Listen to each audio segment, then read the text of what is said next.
Bienvenue sur le podcast Limerté. Je suis Clémentine et je vous partage des histoires ordinaires de femmes extra.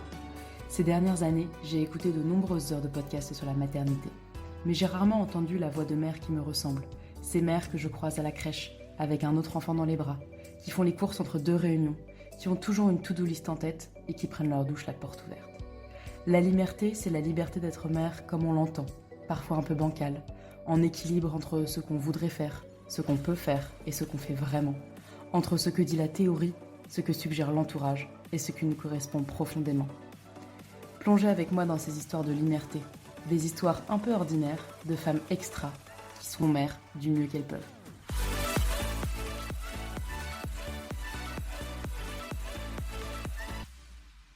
Salut Maureen, merci d'être là aujourd'hui. Alors vous ne le voyez pas, mais Maureen est dans sa voiture pour enregistrer avec nous aujourd'hui. Est-ce que tu peux te présenter en quelques mots pour commencer? Alors, du coup, je m'appelle Maureen, j'ai 30 ans. J'ai une fille qui a fêté ses 1 an il y a 3 semaines. Donc, belle étape quand même. Et j'ai aussi, j'aime bien le dire, mais j'ai aussi un chien qui a 3 ans. Et j'aime bien le dire parce que, tu vois, il fait vraiment partie de la famille pour moi. Et surtout, je pense que je ne serais pas la mère que je suis sans l'avoir eu dans ma vie avant. Parce que tu sais, je suis une personne super, je veux dire, psychorigide, tu vois. J'aime bien que tout soit carré, toujours bien fait à la perfection, etc. Et du coup, quand j'ai eu Saturne, du coup, mon chien, niveau éducation, en fait, c'est pas possible, tu vois, d'avoir ce caractère-là. Et il m'a fait beaucoup me remettre en question et tout, tu vois, me faire progresser. Tu vois, moi, je suis du genre, quand je rate un truc, je fous à la poubelle et je recommence à zéro. Mais tu peux pas faire ça avec un être vivant. Non, effectivement. Donc, euh, donc voilà, il m'a fait pas mal progresser et du coup avec Agathe, ma femme, toutes les deux, il nous a vraiment fait progresser sur notre façon d'être et, euh, et je pense qu'il nous a vraiment beaucoup aidé à être les mamans qu'on est aujourd'hui. Donc c'est pour ça que je tenais à le mentionner parce que C'est bien intéressant. Pourquoi vous avez pris un chien au départ? alors du coup c'est Agathe en a eu un quand elle était jeune, elle en voulait absolument un. Et moi, zéro animaux de compagnie quand j'étais plus jeune. Et moi, je suis du genre, je vois un chien, je change de trottoir. Et Ah j'ai ouais, ok. horreur de rester sur mes idées reçues, etc. Et elle, ça lui tenait vraiment à cœur. Du coup, avec certaines conditions, etc., j'ai dit, vas-y, je veux pas rester sur mes a priori. Et puis elle, ça lui tenait vraiment à cœur. Mais du coup, on s'est lancé. Mais voilà, c'est le bébé de la famille, hein. Tu sais, il a ses activités, etc. C'était fils unique au début, voilà. Et du coup, vous l'avez eu quand il était petit? Ouais, on l'a eu à 8 semaines, donc on a fait toute son éducation, etc. Et il s'avère que c'est un petit chien qui est réactif, qui est très dans l'émotionnel, en fait, et peut avoir des réactions assez violentes quand il croise des voitures, des autres chiens, etc. Et du coup, ouais, il nous a fait une grosse remise en question pour traiter cette réactivité. Alors que c'est assez propre au milieu canin, mais si tu as des personnes qui savent ce que c'est des chiens réactifs, c'est pas facile de les accompagner, de les bien Hmm. les accompagner. Parce qu'il y en a beaucoup qui les accompagnent au collier électrique. Sympa.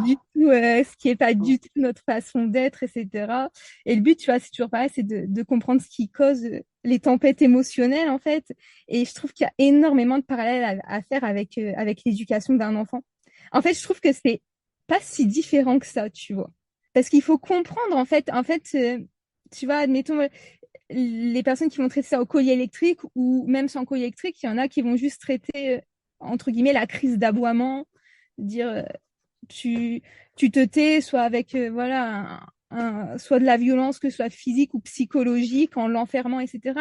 Mais nous, on s'est vraiment engagé dans une démarche, tu vois, de comprendre ce qui pouvait causer. euh, ce qui pouvait causer tout ça, et essayer de le désensibiliser au fur et à mesure, etc. Et c'est encore loin d'être parfait, hein, mais et des fois on n'en peut plus, mais bon, c'est notre bébé.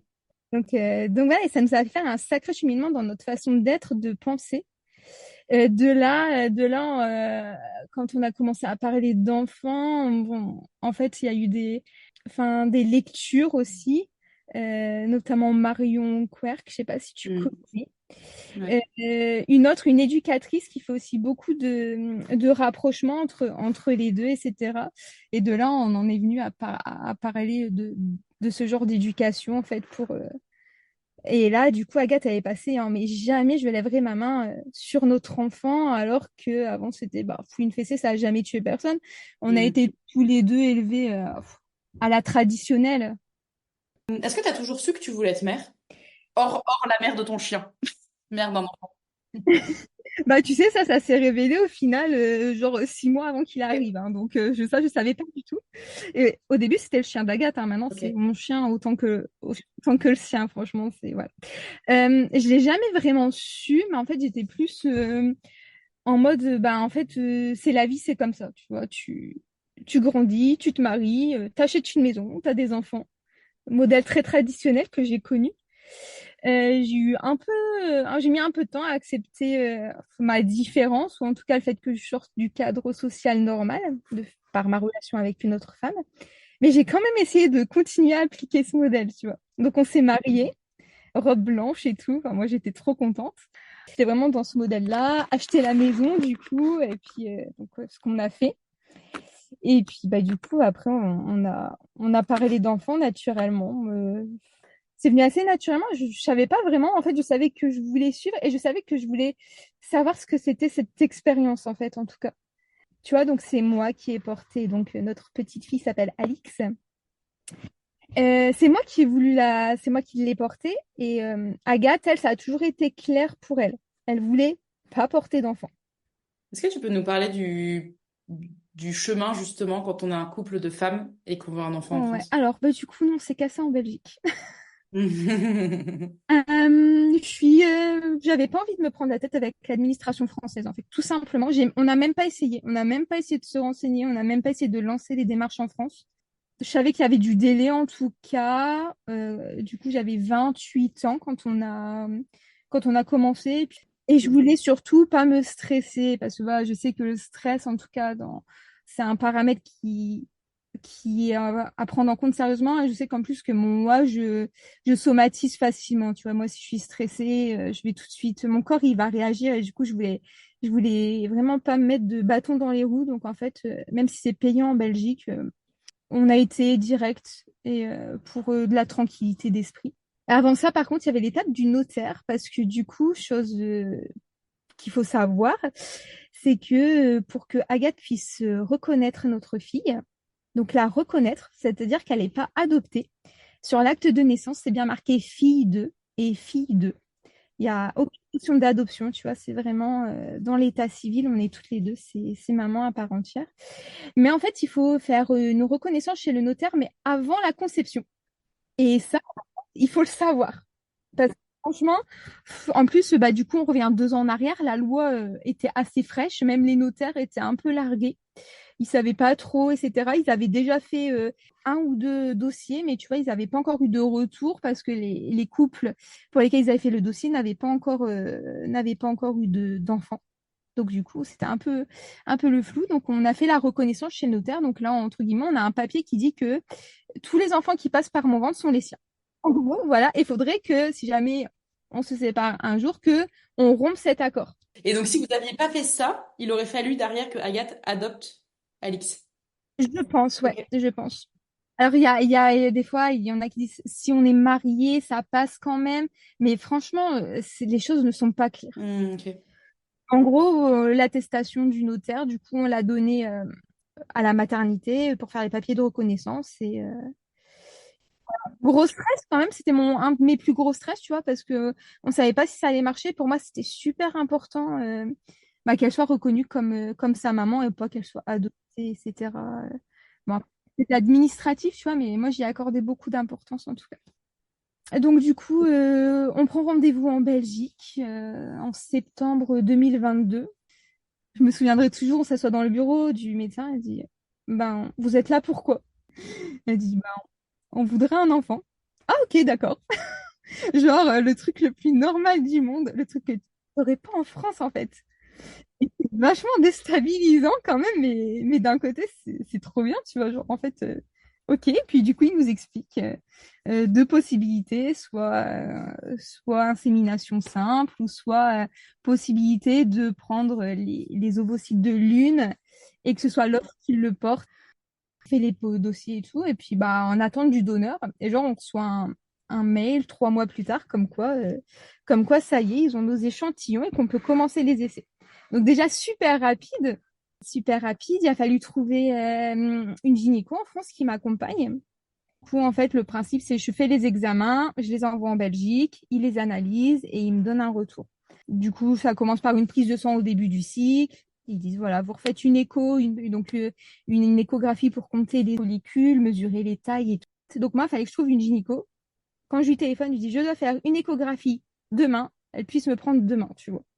Ouais, c'est pas été facile, mais après, par contre, une fois que j'ai trouvé la gynéco qui nous a suivis pendant toute la grossesse après, vraiment génial. Enfin, voilà, c'était un peu comique des fois parce que du coup, elle me prenait entre deux rendez-vous. Du coup, comme des fois, on se voyait 2, 3 fois dans la semaine, genre, je m'installais, j'avais mes post-it et puis elle me dictait, on comptait, on faisait ça en 5 minutes, tu vois, c'était un peu cocasse situation. Mais en tout cas, voilà, une personne géniale qui m'a mis en confiance et tout, et ça, c'était super important pour moi. Donc, on a eu le rendez-vous en septembre, premier essai début décembre. Je me faisais des films dans ma tête et tout. Je dis, ouais, vas-y, je suis sûre que ça va marcher, etc. Et tu vois, enfin, c'était psychologique, je pense, mais j'avais l'impression qu'il y avait eu un changement, tu vois. Donc, il faut savoir aussi que j'avais prévenu mon employeur parce que du coup, ça impliquait des absences. Je commence tôt le matin, donc même pour faire une prise de sang, je commence à 5 heures ou à 6 heures du matin. Donc, même pour faire une prise de sang, je peux pas faire ça discrètement. En fait, il faut que je m'absente une demi-heure du travail pour pouvoir le faire. Donc, je le préviens. Donc, en fait, j'avais le choix. Soit je mens, mais je me dis, si ça se répète tous les mois, je sais pas au bout de combien de temps ça va marcher. Quelle partie de lui dire la vérité. Donc, un peu bizarre, parce que genre, j'en avais parlé à strictement 0 personne autour de moi. Je ne voulais pas qu'on me pose la question. Mais du coup, mon boss était au courant. Première insémination. Puis du coup, tu dois faire la prise de sang 15 jours après. C'est long, c'est long, c'est long. Tu comptes les jours. J'ai mes règles juste avant. Donc voilà. Mais on était sûr, je sais pas, même Agathe de dire, je sens que ça a marché. Enfin, je pense que voilà, c'était enfin, pas mal d'espoir, etc. Donc soit un peu déçu. Donc après, c'est pas grave, hein, on enchaîne pour un deuxième cycle. Alors moi, j'étais complètement défaitiste. Mon côté psychorigide qui calcule tout, ça y est, il a pris le dessus. Et j'étais en mode, bon, à J plus autant, la fois dernière, mes follicules, ils faisaient cette taille-là. Là, ils font 2 millimètres de moins. Du coup, ils vont me demander de venir tel jour. Enfin, tu vois, genre, je recalculais tout dans ma tête. Les prises de sang, moi, j'ai analysé tout, tu vois, les taux d'hormones et tout.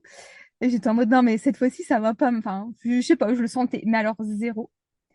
J'étais même en train de dire, ah, mais du coup, le troisième essai, il va tomber en plein déménagement. Comment on va faire? Parce que mes parents doivent venir passer le week-end. Enfin, tu vois, genre, j'étais vraiment partie très, très loin. Et, ben, il s'avère que le deuxième coup a fonctionné. Vendredi matin, là, je commence à me dire, ah, peut-être que ça a marché, peut-être que ça a marché. Du coup, j'avais une pause le midi, je vais acheter un test de grossesse. Le pharmacien me dit bien, bon, si c'est précoce, ça sert à rien de le faire en milieu de journée ni rien. Donc je dis, ok, je le ferai demain matin. Bon, tu parles, je vais pas Parle. su me retenir.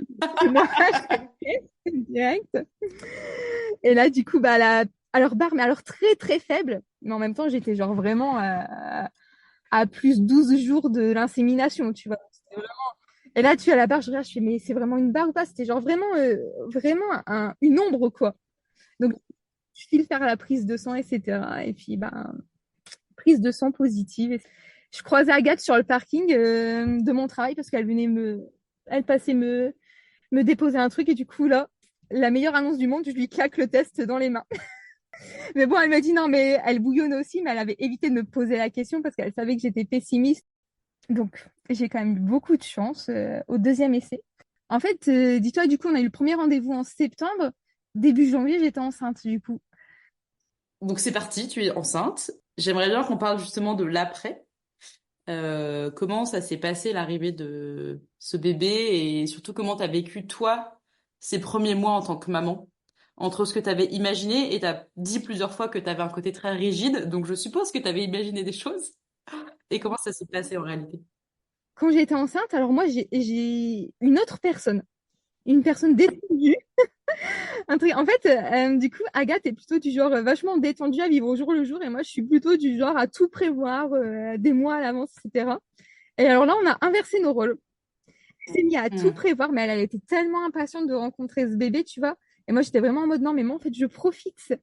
En plus, bah, j'ai eu vraiment une grossesse. J'ai eu de la chance qui s'est très, très bien passée. Aucun souci de santé, etc. J'ai été promener le chien jusqu'à la veille de l'accouchement, tu vois, genre vraiment. Et du coup, moi, j'étais vraiment en mode, mais genre, total détente. On faisait un peu de travaux à la maison. J'étais à 8 mois de grossesse. Je taillais les haies. J'apportais toute la déchetterie. Les gens me disaient, vous voulez de l'aide? Bon, non, ça va. Voilà, je montais sur l'escabeau pour accrocher les luminaires, etc. Tu vois, vraiment. Et moi, j'ai dit, par contre, il faut que la maison soit finie. On refaisait donc, la déco de la maison. Je dis, par contre, il faut que la maison, elle soit finie. La maison, elle a été finie le dimanche, rangement du garage. Bah, du coup, dimanche, dans la nuit de dimanche à lundi, pouf, j'ai fissuré la poche des os. Parfait. Donc vraiment, tu sais, vraiment, enfin, je pense vraiment qu'il y a un aspect psychologique à tout ça, en fait, hein. Donc moi, ouais, je suis devenue une personne super détendue, ce qui m'a fait très, très bizarre, mais ça m'a fait du bien. Et j'ai aussi réalisé à quel point le travail pesait dans mon stress quotidien, parce qu'en fait, j'avais peur d'être en congé mat, j'avais peur de m'ennuyer. Je travaille énormément. Je travaillais 60 à 70 heures par semaine. Mm. Je suis dans un milieu, je suis dans le commerce, la grande distribution, et c'est un milieu qui fonctionne beaucoup sur le présentéisme, efficace ou non. Mm. Du coup, même si j'ai un contrat de 40 heures, ben voilà. Je faisais énormément d'heures. C'est un peu un contrat implicite, hein. Tout le monde est comme ça, enfin, dans les postes à responsabilité en tout cas. Donc, et ça m'a fait, du coup, j'ai dit, mais je vais m'ennuyer, mais c'est pas possible, mais qu'est-ce que je vais faire? Au final, pas du tout. Alix est arrivé. Et en fait, j'arrivais pas à me projeter du tout. Genre, je me souviens quand je me suis mis en congé mat, je me suis mis à regarder des vidéos, genre les maternelles et tout. Je dis, bon, peut-être que je me mette un peu dedans, c'est dans 3 mois. Mais genre, j'arrivais pas. En fait, et je me m'asseyais genre souvent dans sa chambre. Je me disais, mais il va y avoir un bébé là bientôt. Tu vois, j'arrivais pas à matérialiser, à imaginer concrètement. Il y avait le cododo qui était placé depuis 2 mois à côté du lit. Et mais j'arrivais pas à imaginer un bébé dedans. Et genre, moi, j'avais jamais fait de baby sitting de ma vie. Aucun bébé dans mon entourage. Genre, tu vois, vraiment Mm. Enfin, je sais pas quoi. Jamais changé de couche de ma vie. Agathe, elle babysitting, etc. Donc, j'étais en mode, je sais pas. Donc bah, c'est tout. Alix arrive, du coup, l'accouchement, enfin, vraiment, tout s'est bien passé. En fait, j'ai vraiment eu un parcours de rêve jusqu'à la reprise du travail, on va dire. Puis, enfin, Agathe était vraiment aux petits soins pour moi, donc c'est très agréable quand même. Vraiment, le premier mois, quand elle était également en congé, parce que du coup, elle a pu avoir les 25 jours qui sont réservés aux pères habituellement. Donc ça, elle en a bénéficié. Mais on était trop bien, on était dans notre bulle, etc. Franchement, Alix est un bébé, on disait un bébé pour débutants. On rigolait entre nous. Mais voilà, enfin, tout se passait super bien. On avait juste une ligne directrice, c'était de pas la laisser pleurer seule. On sait qu'un bébé, ça pleure, ça peut avoir besoin de pleurer, ça peut avoir besoin d'exprimer ses émotions, etc. Et c'était pas absolument de la faire taire ou de la consoler, mais c'était en tout cas de jamais la laisser seule.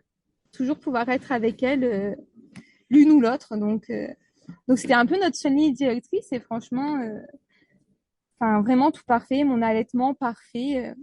Enfin, voilà. Agathe a repris le travail. Donc ça a été alors dur un peu plus, donc ça a été dur de son côté. Moi, ça a été, elle était quand même 3 jours en télétravail, donc c'était un peu moins violent comme reprise.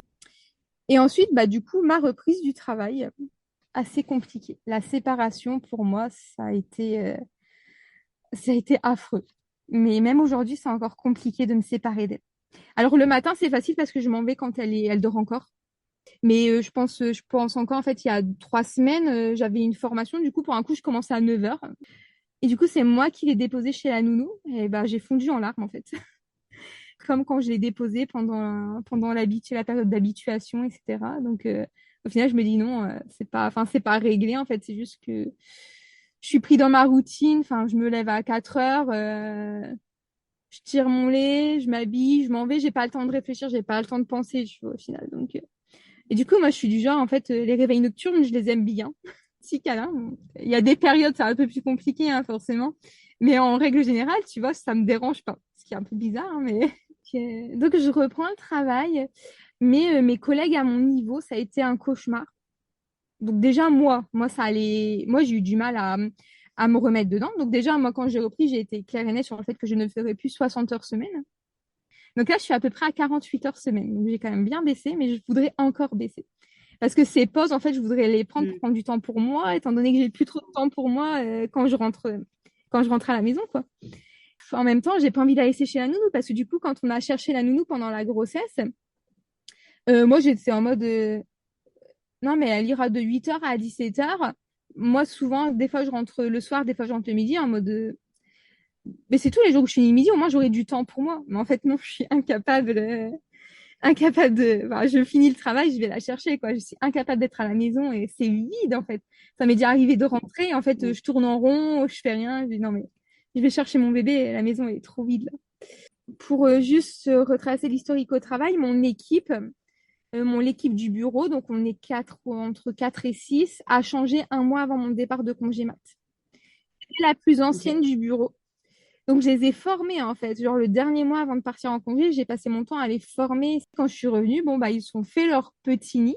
Après, je peux pas leur en vouloir. Mais alors, le retour, j'ai pas été du tout accueillie de façon bienveillante. Donc, déjà, moi, j'avais pas la tête au travail. Ah, si c'était à refaire, je prendrais un congé mat. Mais moi, je pensais tellement être du genre à pas supporter d'être à la maison que. Mais bon, là, du coup, niveau financier, forcément, on venait d'acheter la maison. Le contrat avec la était déjà signé. Donc, en soi, j'avais pas trop possibilité de Mhm. revenir en arrière. Je crois que c'est mon plus gros regret, quoi. Mais reprendre à 10 semaines, mais en fait, c'est cruel. C'est même pas humain, en fait. Enfin, physiquement, moi, j'avais pas encore récupéré. Alors, autant si la grossesse s'est très bien passée, je trouve que j'ai mis du temps à récupérer physiquement.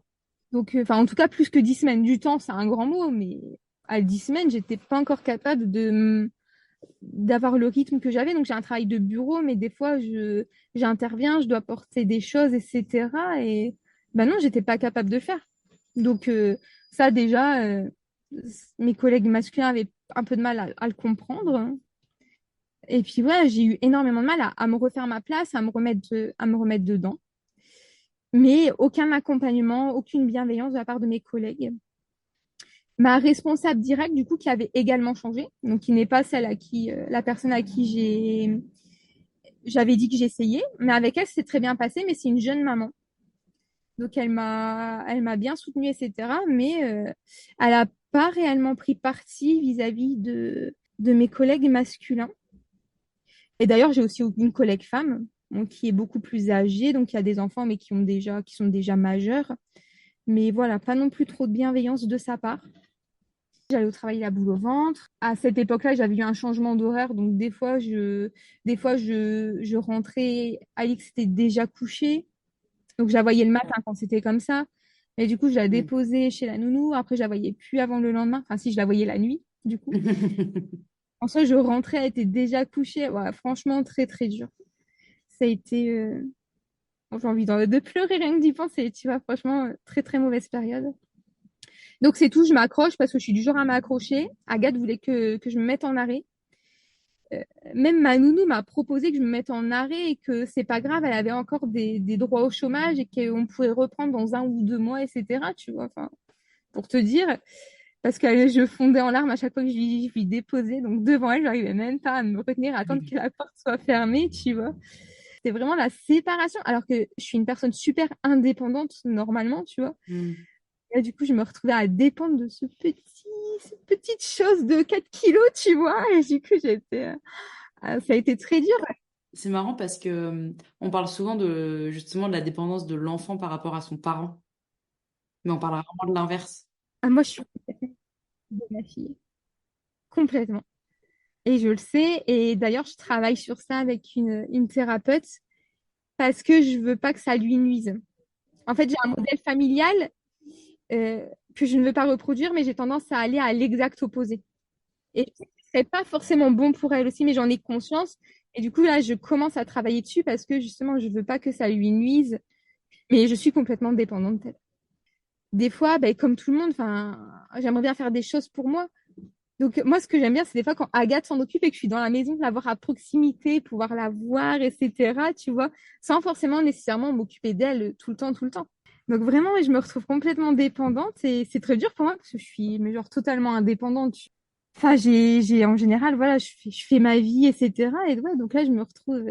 Donc après, bon, Alix, moi, j'ai appris à l'avoir toujours avec moi. Tu sais, elle a été en portage avec moi alors que je promène le chien. Mais du coup, je l'emmène, genre même encore aujourd'hui, elle fait 9 kilos, tu vois, je fais des randos de 10-15 kilomètres avec elle en portage.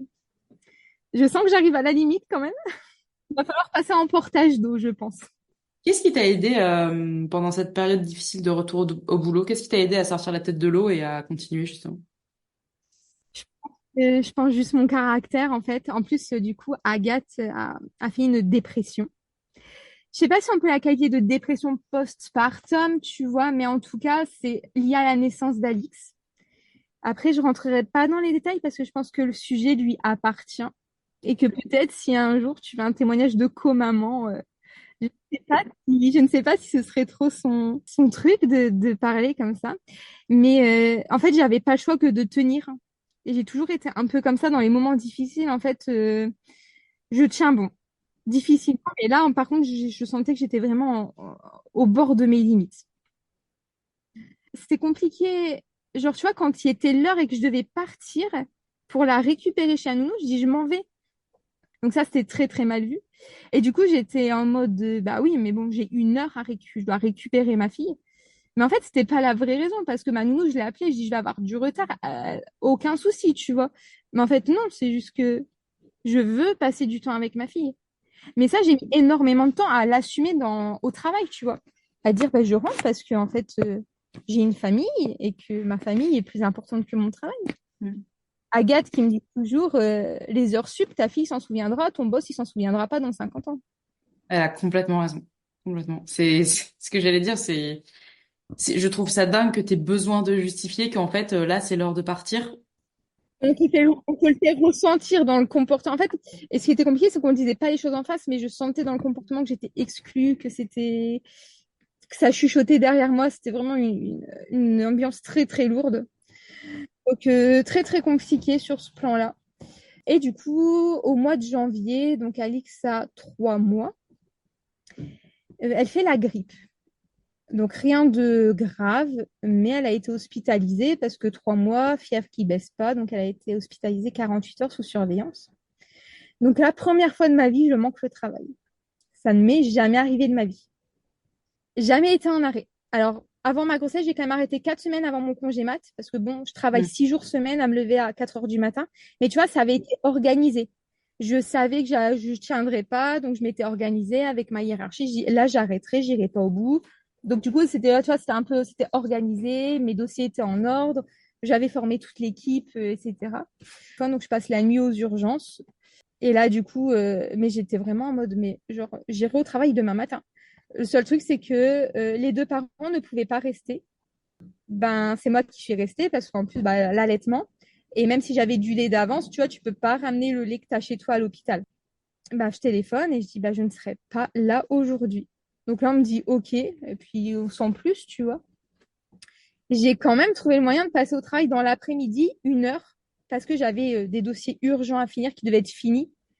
Agathe, elle n'était pas contente du tout. Mais tu vois, je suis passée 1 heure au travail juste pour envoyer 3 mails, finir les dossiers, etc.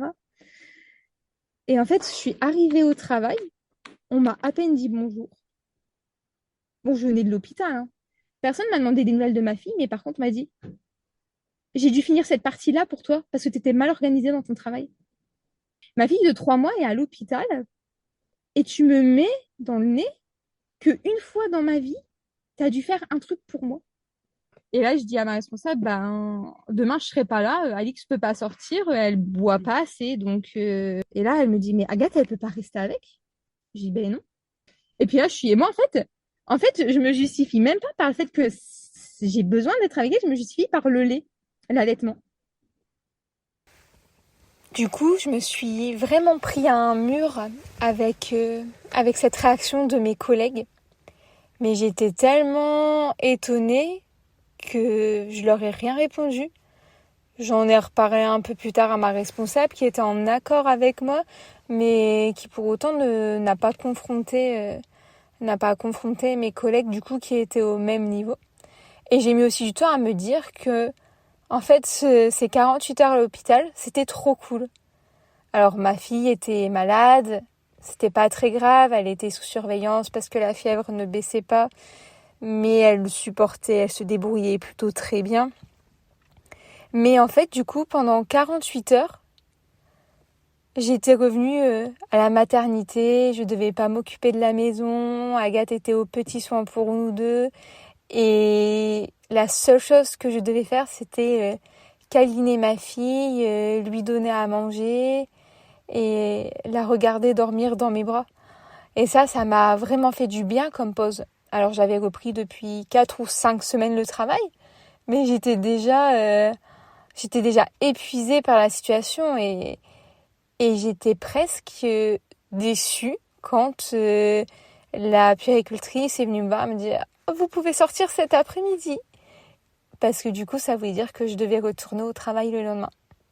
Et j'ai espéré qu'elle me dise On va rester encore une nuit en surveillance. » Voilà.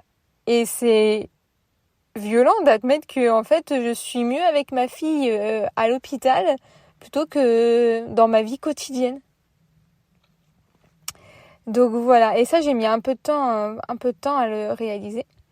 Et du coup, quelques semaines plus tard, j'ai un entretien pro avec ma responsable pour faire le point. Et là, je lui dis le planning ne me convient pas, je me retrouve pas, j'arrive pas à le mettre en adéquation avec ma vie perso, je ne suis pas efficace, je suis déprimée, je viens au travail la boule au ventre de par mes collègues, de par le fait que je ne vois ma fille des fois pas le matin, des fois je rentre, elle est déjà couchée. Voilà, il y a certains jours où je la vois 2 heures alors qu'elle passe 8 heures chez nounou. Et du coup, là, je lui dis, je veux une journée de repos. À l'époque, je travaille 6 jours par semaine, du coup, du lundi au samedi. J'ai un samedi repos toutes les 6 semaines. Voilà, c'est mon quotidien depuis plusieurs années. Et même si tout le monde dans mon entourage me dit que c'est pas normal, je connais que ça.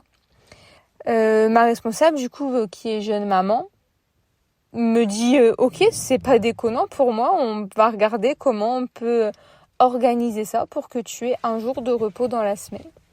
Alors là, je m'attendais pas du tout à cette réaction, je suis trop contente. Et par contre, du coup, quand mes collègues ont su que j'avais fait cette demande, ça a fini de ruiner. Donc je n'arrivais pas à me refaire ma place dans cette équipe du coup qui s'était quand même construite sans moi pendant tout mon congé maternité. J'arrivais pas du tout à me refaire la place, même si j'étais l'une des plus anciennes du coup. Et là, quand ils ont su que j'avais demandé un jour de repos, ça a été voilà beaucoup de alors c'était pas en face, mais voilà le comportement froid, glacial. On sent que ça parle dans ton dos, que ça chuchote. On sent que quand tu prends une initiative, on te dit que c'est pas bien, fallait pas faire ça, j'aurais pas fait ça. Enfin voilà, alors que ça ne m'était jamais arrivé auparavant. J'étais plutôt une meneuse dans la prise des décisions, donc assez violent. Et du coup, ça va se finir par ce changement de site, donc toujours dans la même société, mais un changement de site où les personnes du coup ne me connaissaient pas avant et où du coup je vais réussir à avoir un emploi du temps qui me convient et un jour de repos. Donc depuis, je ne travaille plus que 5 jours semaine. Et ça a vraiment changé ma vie et mon équilibre déjà juste par le fait que je me dis que Alix, elle passe 3 jours à la maison, le mercredi avec moi, le samedi avec Agathe et le dimanche avec nous deux. Et puis 5 jours sur 7 chez nounou. Enfin voilà, j'ai eu beaucoup de mal à me dire elle passe vraiment plus de temps chez nounou qu'avec moi. Et je trouvais ça Je trouvais ça cruel, j'avais trop peur qu'elle s'attache plus à sa nounou qu'à moi en fait. Ça me terrifiait. Mais ça me demande encore beaucoup d'efforts, de partir à l'heure, de faire passer ma vie perso et d'assumer de faire passer ma vie perso et l'envie de voir ma fille en premier. Et pas comme je disais toujours, je dois y aller parce que je dois la récupérer. Alors que des fois non, je ne devais pas la récupérer, c'est Agathe qui la récupère et je dis ça juste pour me dédouaner. Je pars juste parce que j'ai envie de la voir, de passer du temps et de jouer avec elle, de l'observer. Et en fait, là, je me bats pour montrer que c'est possible d'avoir un équilibre vie pro, vie perso, mais en étant bon au travail, tu vois. Que tout ne passe pas. Mais en fait, c'est le milieu de la grande distribution veut que ça me passe par le présentéisme de toute façon. C'est historique. C'est historique. Et j'aurais pas monté les échelons si je m'étais contentée de faire mes heures, tu vois. Est-ce que j'ai l'impression, tu sais que, tu sais, là tu parles de la grande distrib, mais je pense que c'est vrai dans plein de milieux, ce côté où, en fait, tant que les gens ils mettent pas leurs limites, bah on va pas les poser pour eux, ils sont prêts à bosser 70 heures, alors C'est qu'on les paye 40 heures. Pourquoi on va leur dire, attends, travaille un peu moins, tu vois? La société, c'est horrible ce que je dis, mais la société est pas du tout faite pour, enfin, va pas du tout dans le sens de la bienveillance et de l'empathie envers les gens, quoi. Et je trouve que c'est un vrai travail. Enfin, moi, je le vois avec mes filles et j'ai l'impression que c'est un peu ce que tu vis avec Alix. Nos enfants nous obligent à poser nos limites, en fait. Parce que, comme tu dis, en fait, si t'avais pas dit stop à ton retour, vraiment ben, aujourd'hui, tu serais encore en train de bosser 70 heures et tu verrais pas ta fille, quoi. tout à fait. Et la preuve, t'as posé tes limites et en face, on t'a dit, bah oui, oui. Bah oui, bien sûr. Voilà, et du coup, j'ai quand même réussi donc à avoir une augmentation 3 mois après mon retour. Après, c'est lié à ce changement de site, donc si tu veux, mais en tout cas, ça se passe bien mieux ici. Quand je montre des photos de ma fille, ils sont tous oh, trop mignonne. Alors qu'avant, jamais j'aurais sorti mon portable pour montrer une photo de ma fille, tu vois. Enfin, parce que alors, je pense que ça allait. Comment tu te sens aujourd'hui, dans ton rôle de maman? Bah, écoute, je trouve que ça se passe plutôt pas trop mal. En fait, je trouve que c'est assez instinctif. Enfin, alors je sais qu'il y a un débat sur l'instinct maternel, mais en fait, pourtant, je suis une personne qui est pas du tout sûre d'elle, qui a besoin de contrôler les choses et tout. Donc, elle me fait sortir de ma zone de confort parce que bon, quand j'ai décidé de faire ça à telle heure, mais qu'elle a décidé de se réveiller avant, tu vois ce que je veux dire, tu vois. Donc, ça, c'est pas facile pour moi. De toute façon, j'ai dû lâcher du lest et me reposer sur Agathe parce que je me reposais pas du tout sur elle, tu vois. Moi, je voulais maîtriser, etc. Donc voilà, donc j'ai appris à me reposer sur elle. Donc elle, entre-temps, elle a remonté la pente quand même. Là, elle va bien mieux. Et donc là, je peux compter sur elle, ce qui a été un peu compliqué, bon, du coup, pendant sa dépression. Mais là, aujourd'hui, les choses s'arrangent. Mais ouais, j'ai dû lâcher, j'ai dû accepter que mon évier soit plein de temps en temps, que le linge ne soit pas plié. C'est encore dur pour moi, ça. Je suis un peu maniaque, psychorigide.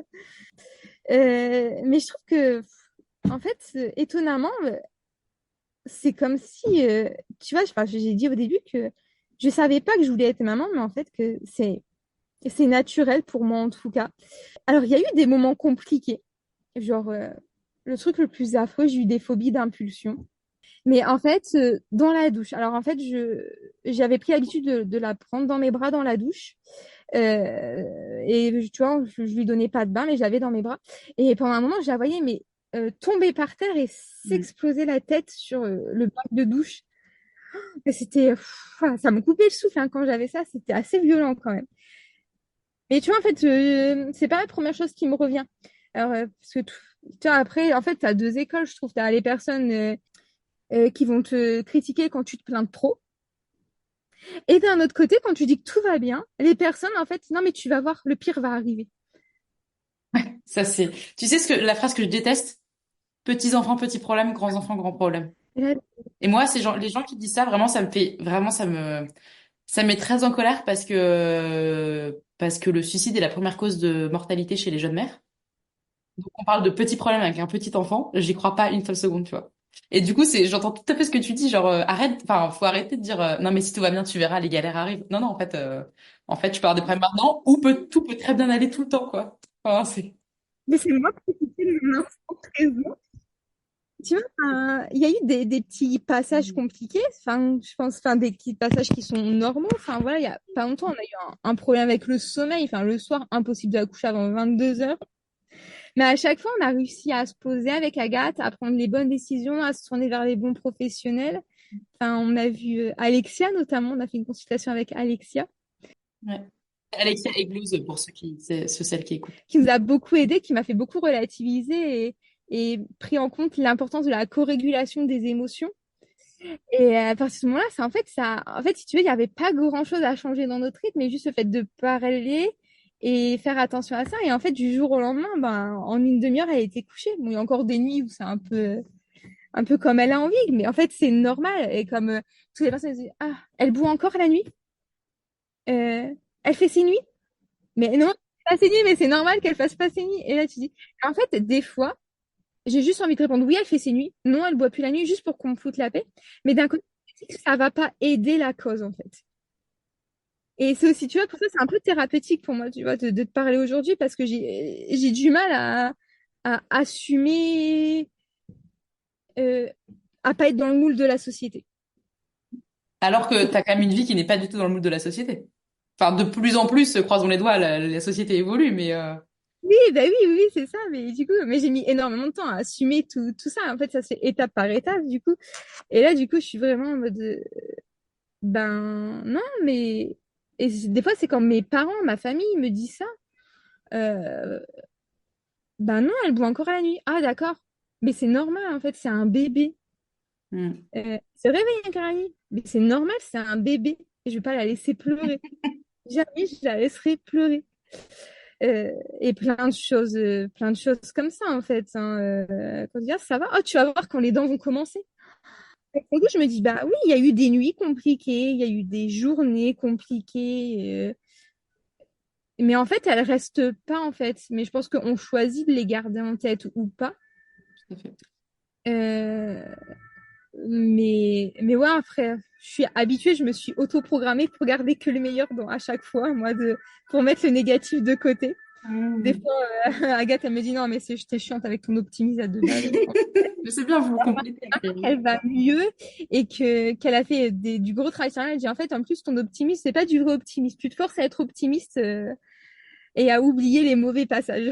Donc, mais voilà. Mais après, tu vois, moi, ce qui reste encore super compliqué pour moi, c'est toutes les étapes qui, entre guillemets, m'éloignent d'elle. Genre, tu vois, quand il a fallu commencer la diversification alimentaire, tu vois, le Hmm. fait que je ne prenne plus à 100% de mon lait, Hmm. ça a été super compliqué pour moi. Donc après, j'ai pallié à ça en me disant, bon, je vais faire ces petits pots moi-même. Ça, c'est, tu vois, c'est encore... Donc, j'ai passé par là quand on a arrêté le cododo. Donc, alors, le cododo, on l'a arrêté d'un point de vue technique parce que, ben, au début, c'était le cododo, on préconise 6 mois, on va faire ça 6 mois. Donc, on avait un truc un peu bancal. Quand elle a commencé à se retourner, le machin, valait mieux pas qu'elle reste dedans, tu vois. Donc, à partir de ce moment-là, on l'a passé dans sa chambre, mais ça m'a déchiré le cœur. Hein. Là, rien que le fait de commencer à avoir du mal à la porter en ventrale et de commencer à devoir la porter sur le dos, tu vois, j'ai l'impression qu'on me donne d'elle, tu vois, quand je te dis que je suis dépendante. Alors que en vrai, le portage dans le dos, elle sera toujours autant collée sur toi. Elle pourra même te trifouiller les cheveux là derrière. Mais tu vois, j'ai l'impression enfin, j'ai du mal à la voir grandir. Et là, tu vois, depuis qu'elle a eu 1 an, mon téléphone, j'ai une petite application de photos. Et il me propose, là, il y a 1 an. Ah, Ah et ça, oui. quand je vois ça tous les jours, j'ai là, il y a 1 an, je suis, oh. J'ai une dernière question pour toi, qui est la question signature du podcast. Quand as-tu été fière de toi pour la dernière fois et pourquoi? Et si possible, pas lié à ton rôle de mère. Et bah, du coup, je pense que ça va être un peu enfin, lié au travail, à cette équipe vie pro, vie perso. Il y a 2, 3 semaines, du coup, j'ai eu une formation. Et du coup, j'étais avec des cadres de l'entreprise donc, qui sont assez anciens et du coup, bah, qui ont toujours cette mentalité de présentéisme. Et du coup, c'était une formation de management, du coup, justement sur manager les jeunes générations qui accordent beaucoup plus d'importance à leur vie perso. Et du coup, en fait, quand on a fait un tour de table, moi qui aime bien me fier me mettre dans les moules et tout, et là, j'ai dit, mais en fait, ce n'est pas parce que je fais que 48 heures semaine, qui est très peu, en fait, hein, pour le milieu où je suis. que je ne suis pas performante et que mon travail est mal fait.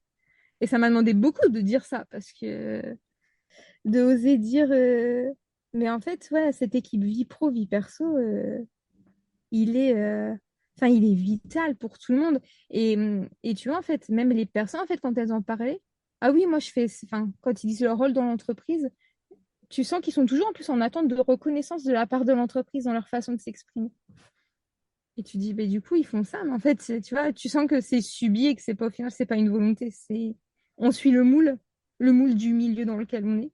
Et du coup, ouais, j'étais fière de pouvoir dire ça. Et le formateur, à la pause, il est venu me voir. Il m'a dit, mais merci d'avoir dit ça. Ouais, mais tu sais, je pense que c'est souvent c'est vrai sur plein de sujets, quand on commence à parler, même si ça nous coûte, ça nous demande un effort, on est souvent, je trouve, surpris du retour et de la réaction derrière. Et souvent, c'est un peu boule de neige, c'est-à-dire que toi, t'as osé te dire une fois. Peut-être que ça va un peu se dire que t'as dit ça, mais en fait, peut-être qu'il y a plein de gens qui vont se dire, ah, mais je suis pas tout seul à penser ça. Peut-être que moi aussi, je peux le dire. Et en fait, enfin, c'est comme ça que tu commences à changer les choses, hein. Ça prend du temps, mais en fait, si personne dit jamais rien, il y a jamais rien qui change, quoi. Ah, voilà, comme à chaque fois que je dis, bah non, ma fille ne dort pas la nuit. Exactement. Et non, Petit à voilà. petit. Ouais. À chaque fois, ça me demande un effort parce que les gens disent, oh là là, ma pauvre, ou oh, c'est pas normal, ton bébé est pas normal. Mon bébé Euh, va très bien, merci. ma mère qui dit toujours, à 3 semaines, vous faisiez des siestes de 4 heures l'après-midi, vous dormiez à 19 heures jusqu'à 8 heures du matin. Mais s'il fermait la porte et qu'il mettait pas de babyphone, c'est normal, hein. Écoute, je ne sais pas, je pense qu'il y a des choses que je préfère ne pas savoir. C'est ça. Oh là Ouais, là. c'est ma mère qui m'a dit, j'ai pris 20, tout le long de ma grossesse, hein, ma mère, oh, j'ai pris 26 kilos quand j'étais enceinte de toi. Tu sens un peu la rancœur, et pourtant je mangeais que des clémentines. Maman, je pense que si t'as pris 26 kilos, t'as pas mangé que des clémentines, mais Et sinon, tu vois, on parlait de la mémoire tout à l'heure. Bah voilà, on garde pas tous la même chose en tête. On garde pas tous les mêmes souvenirs. Merci beaucoup, Maureen, pour tous tes partages. C'est hyper intéressant ce point de vue. On a beaucoup parlé du travail et de justement ouais, de la place des parents quand ils retournent au travail. On ne peut pas être les mêmes. On n'est pas les mêmes en fait. On a un être vivant qui dépend de nous, donc on ne peut pas être les mêmes en revenant au travail. À bon entendeur.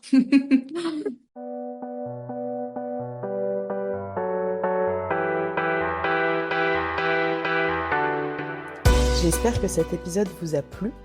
Si c'est le cas, je vous invite à mettre 5 étoiles et à vous abonner au podcast sur votre plateforme d'écoute. C'est le meilleur moyen pour lui donner de la visibilité et permettre à d'autres femmes d'écouter ces histoires. Je vous remercie pour votre écoute et je vous dis à très bientôt pour de nouvelles histoires ordinaires de femmes extra.